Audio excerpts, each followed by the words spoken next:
নমস্কার, আপনারা দেখছেন পিবি নিউজ। আপনাদের সঙ্গে রয়েছে আমি, সাথেই নজর রাখবো এই মুহূর্তের খবরের দিকে। বৃহস্পতিবার পূর্ব বর্ধমান জেলার কাটোয়া 2 ব্লকের সিঙ্গি অঞ্চলের আমুল গ্রামে মা দেবাসীন চণ্ডী মাতার পুজো অনুষ্ঠিত হলো বৃহস্পতিবার। আপামর বাঙালি যখন শারদীয়ার উৎসবে মেতে, তখন আমুল গ্রামে দুর্গাপুজো হয় না। প্রতি বছর মাঘ মাসের শুক্লাপক্ষের নবমী তিথিতে দেবাসীন চণ্ডী মাতার পুজোর আয়োজন করা হয় আমুল গ্রামে।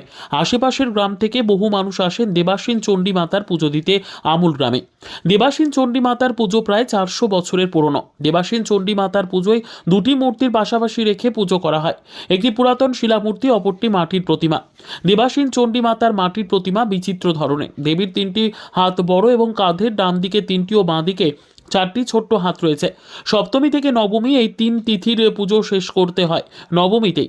তবে একদিনের পুজো হলেও আচার মেনে উৎসব চলে 4 দিনই। পুজো উপলক্ষে বসেছে একটি মেলা। এই পুজোকে ঘিরে আনন্দে মেতে উঠেছেন আমুল গ্রামবাসীরা। এই সময় গ্রামের প্রতিটি বাড়িতে আত্মীয় স্বজনেরা আসেন। অন্তর্গত সিঙ্গি অঞ্চলের আমুল গ্রামের সিঙ্গি অঞ্চলের এটা কি উপলক্ষে পুজোটা হয়? মহানন্দা নবমীর উপলক্ষে পুজো হয়। মহানন্দা নবমী সরস্বতী পুজোর 4 দিন পরে এই পুজোটা হয়। এই পুজোটা ঠাকুরের নাম কি? নাম দেবাসীন চণ্ডী। এই ঠাকুরটা কটা মূর্তি আছে এখানে?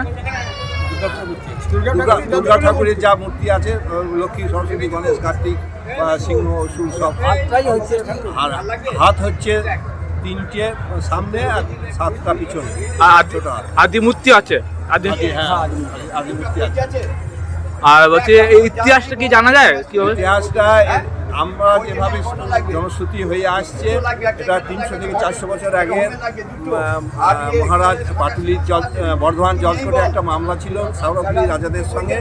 সেই সময়তে এই পাটুলির মহারাজ, পাটুলির রাজা, সে যাচ্ছিল এই রাস্তায়, দিয়ে এখানে উনি এই গাছতলায় ছিল। হ্যাঁ, এই গাছতলায় ঠাকুর ছিল। উনি যেতে যেতে বলেছে এখানে কি হচ্ছে, সন্ধ্যের সময় আরতি বলে যে এখানে কী হয়, এই ঠাকুর আছে এখানে, এই ঠাকুরটা কি বলে। উনি তখনই প্রতিজ্ঞা করেন যে যদি আমি এই মামলায় জিতি তো আমি এসে সমস্ত ব্যবস্থা করব।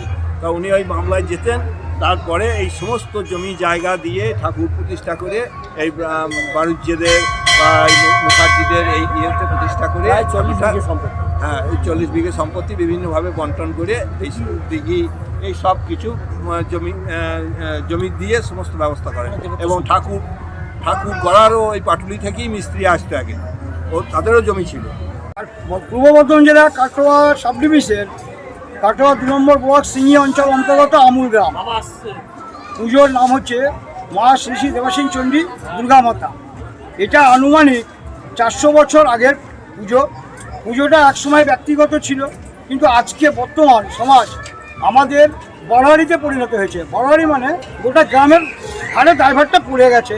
এই মন্দির এবং সমস্ত পুজোর রক্ষণাবেক্ষণ আমাদের গ্রামের মানুষ তথা আমুল সব্যসাচী যুবক সংঘের পরিচালনায়, গ্রামের সহযোগিতায় আমাদের পূজাটি হচ্ছে। এবং এই পূজাটি মানে 4 দিন ধরে মেলা, যাত্রা, বিভিন্ন অনুষ্ঠান, তার সাথে বিভিন্ন গ্রামে আত্মীয় স্বজন সমাগম হয়। পুজোটা কি একদিনই হয়? 4 দিনের পুজো একদিনে হয়। সপ্তমী, অষ্টমী, নবমী। নবমীতে মাঘ মাসের শুক্লপক্ষে নবমীতে এই পূজাটি হয়। আর উৎসব চলে 4-5 দিন ধরে? 4-5 দিন ধরে উৎসব হয় এবং বিভিন্ন প্রান্ত থেকে, এবং এই গ্রামে যত আত্মীয় স্বজন আছে দূর দূরান্ত থেকে এসে উপস্থিত হয়। এই পুজোর জন্য পুজোটা দেখতে আসে নাকি? পুজো দেখার জন্য আনন্দ সঙ্গে বিভিন্ন এলাকা থেকে মেলা বসেছে? মেলা মানে বিরাট মেলা। আপনি হয়তো ছবি করতে পারলে হয়তো করতে পারেন, বড় মেলা হয়। Bureau report, PB news. Annapurna medical hall, chemist and druggist. এখানে সকল প্রকার ওষুধ পাওয়া যায়। নবাবহাট মোড়, পূর্ব বর্ধমান। যোগাযোগ করুন 6295528655 অথবা 7602347696।